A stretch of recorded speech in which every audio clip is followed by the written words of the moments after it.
ಇದು ತಳಿ ಹೆಸರು ಸಮೀರ ಅಂತ. ಇಳುವರಿ ಚೆನ್ನಾಗಿ ಬರುತ್ತೆ ಸರ್. ನಾವು ಒಂದು 15 ಕೂಲ್ ಕೂದಿದ್ದೀವಿ, ಈಗ 15ನೇ ಕೊಯ್ಲು ಇದು. ಆದ್ರೆ ಚೆನ್ನಾಗಿದೆ ಗಿಡ, ಕಾಯಿನೂ ಚೆನ್ನಾಗಿ ಬಿಡುತ್ತೆ, ಇಳುವರಿನೂ ಚೆನ್ನಾಗಿ ಬಂದೈತೆ. ಹಾಕ್ಬೋದು, ಬೆಳಿಬೋದು ಸರ್. ರೈತರಿಗೆ ಲಾಸ್ ಆಗಲ್ಲ ಇದು. ನಿಮ್ಗೆ ಮಾರ್ಕೆಟ್ ಅಲ್ಲೆಲ್ಲ ಗನ್ ಹೌಸ್ ಅಲ್ಲೆಲ್ಲ ಕೊಡ್ತಿರಲ್ಲ, ಹೆಂಗ್ ಹೋಗ್ತೈತೆ ಮಾರ್ಕೆಟ್? ಹೋಯ್ತು ಸರ್, ರೈಟ್ಗೆ ಹೋದ ತಕ್ಷಣ ಆರ್ಸ್ಕೊತಾರೆ.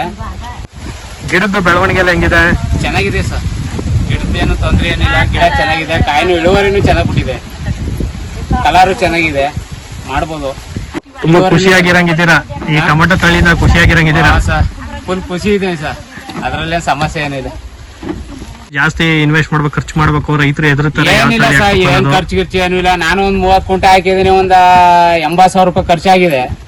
ಈಗ ಇದೇ ರೇಟ್ ಅಲ್ಲಿ ಅಂದ್ರೆ ಒಂದ್ 2 ಲಕ್ಷ ರೂಪಾಯಿ ದುಡ್ಡಾಗಿದೆ. ಇನ್ನೂ ಐತೆ, ಇನ್ನೂ ಇನ್ನೂ ಒಂದ್ 300-400 ಟ್ರೈ ಹಣ್ಣು ಸಿಗುತ್ತೆ.